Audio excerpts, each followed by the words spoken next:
my ministerial colleagues, Sri Prakash Javadekar ji, Sri Piyush Goyal ji,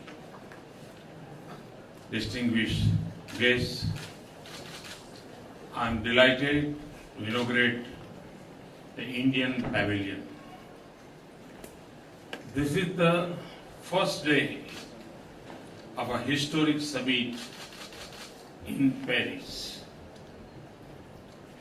We stand here in solidarity with Paris and France and in admiration for the resolve and courage. The entire world, 196 nations, has come together to shape the future of this world and the health of our planet. One can say that Paris to protect planet. This summit is of a great significance to India's future too. This pavilion is a window to our heritage and our progress, our traditions and our technology, our aspirations and our achievements. India's new economic momentum is a subject of international attention and a source of global opportunity. Our progress will not just change the lives of 1/6 of humanity. It will also mean a more successful and prosperous world. Equally, the choices the world makes here will have an impact on our development.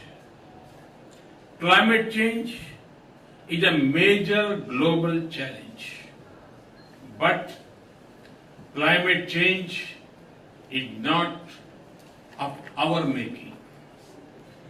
It is the result of a global warming that came from the prosperity and progress of an industrial age powered by fossil fuel. But we in India face its consequences today. We see it in the risk of our farmers, the changes in weather patterns, and the intensity of natural disasters. We are concerned about the rising oceans that will threaten our 7,500 kilometers of coastline and over 1,300 islands. We worry about the retreat of glaciers that feed our rivers and nurture our civilization. That is why the outcome in Paris is so important. That is why we are here. We want the world to act with urgency. We want a comprehensive, equitable, and durable agreement which must lead us to restore the balance between humanity and nature and between what we have inherited and what we will leave behind. This will mean a partnership in which those who have the luxury of choices and the capability of technology will make adjustment to sharply reduce their carbon emission. The extent of their commitment and the strength of their action must be consistent with the carbon space they occupy.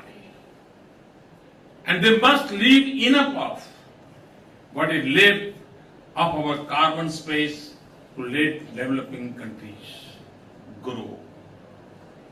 They should share resources and technology with those who live between want and hope so that we can meet the universal aspiration for clean energy.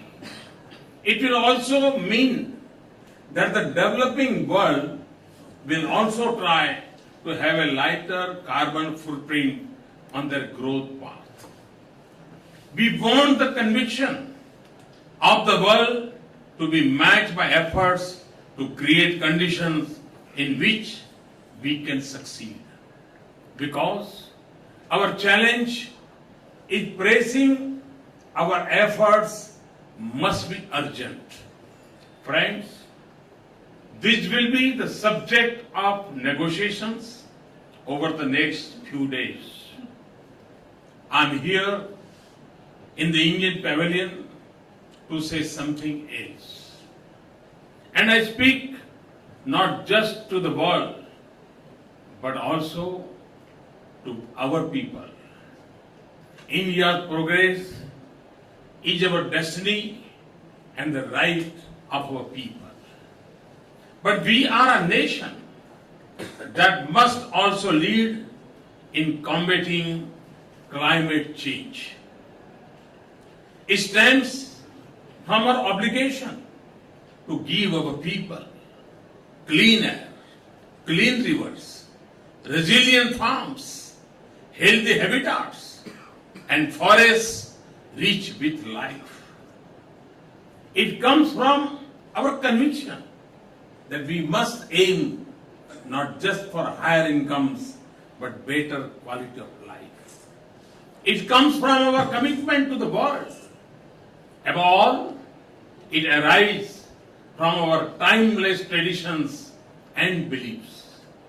The choices a people make are shaped by their culture and beliefs.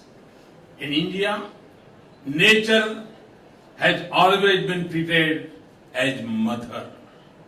Since ancient times, we have seen humanity as a part of nature, not superior to it. The divine has manifested in nature's diverse forms.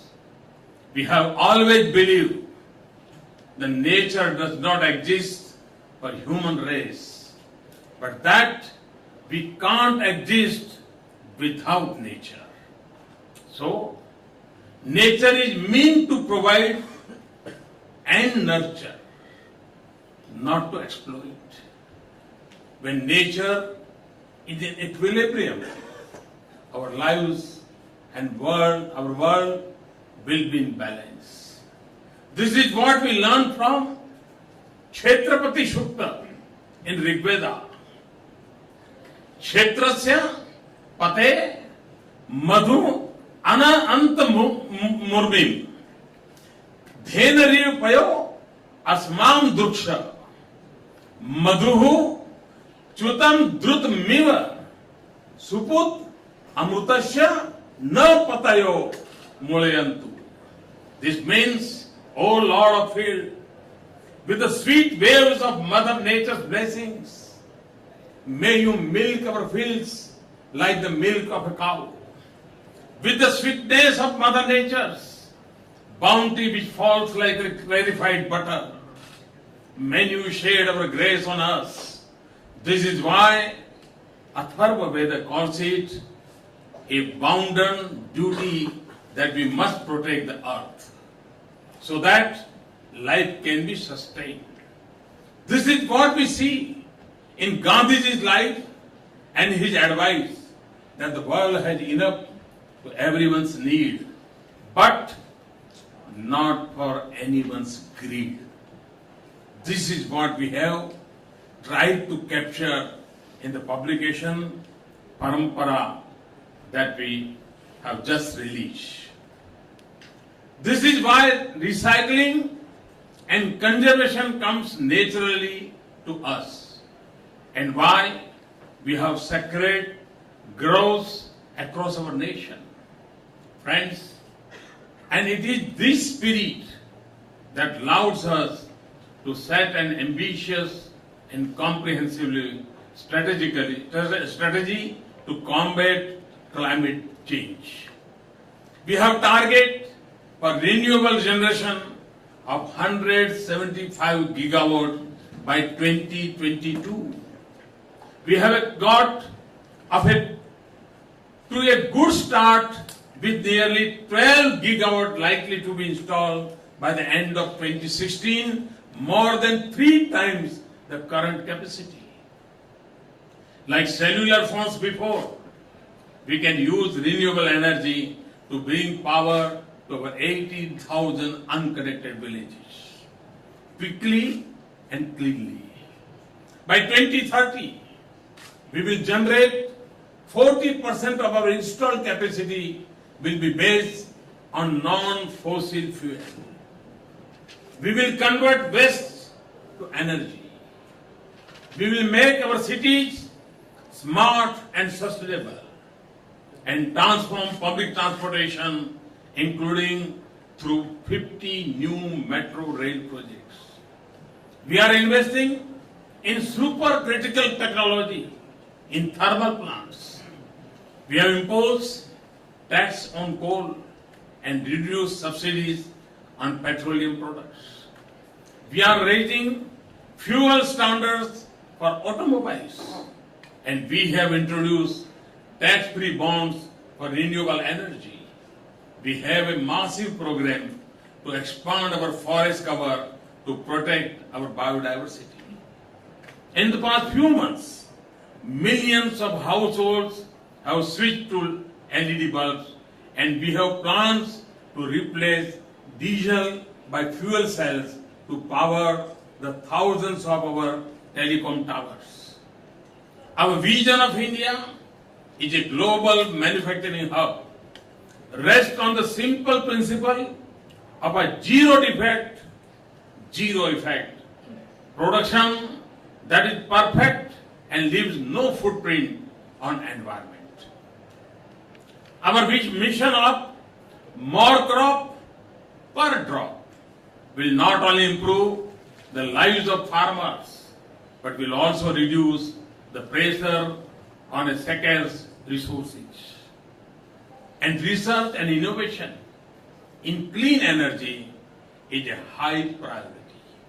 We want to make conventional energy like coal cleaner. We will make renewable energy cheaper and convenient to install even in our homes.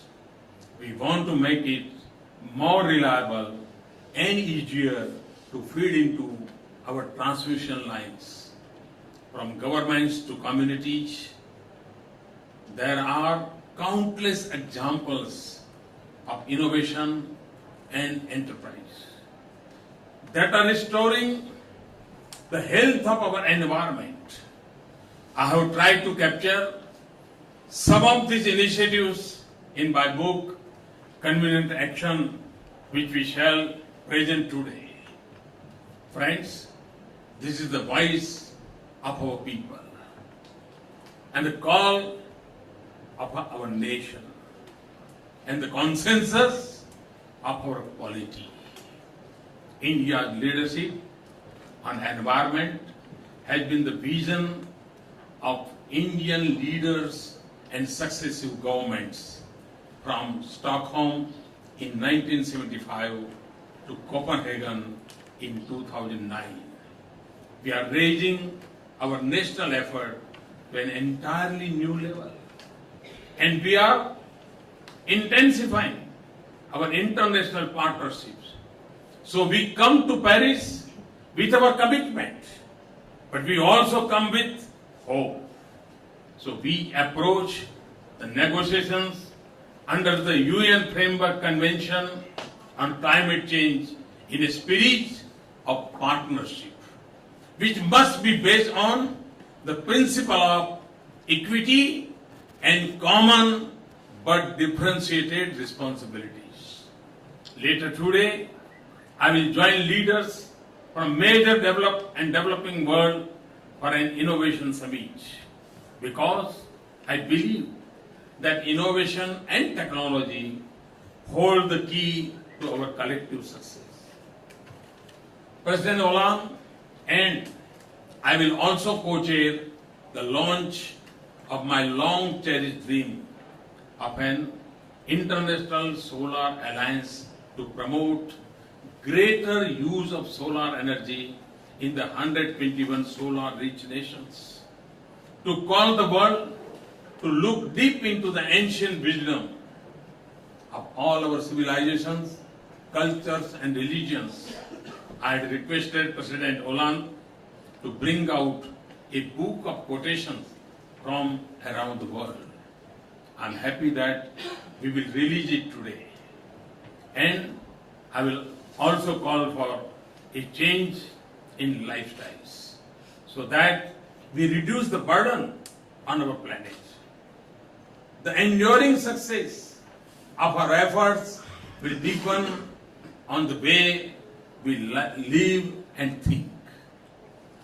In conclusion, therefore, let me return to the theme that defines us in India, the spirit of partnership, the belief in oneness with the whole, that is nature.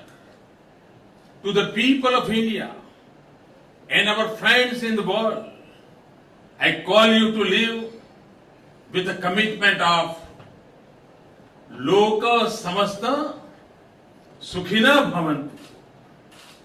The desire of well-being should include our planet, our nature, all countries, and the entire humanity. If our thinking is right, we will form a true global partnership of capabilities and needs that leads us to a low carbon age. Thank you very much. Thanks a lot.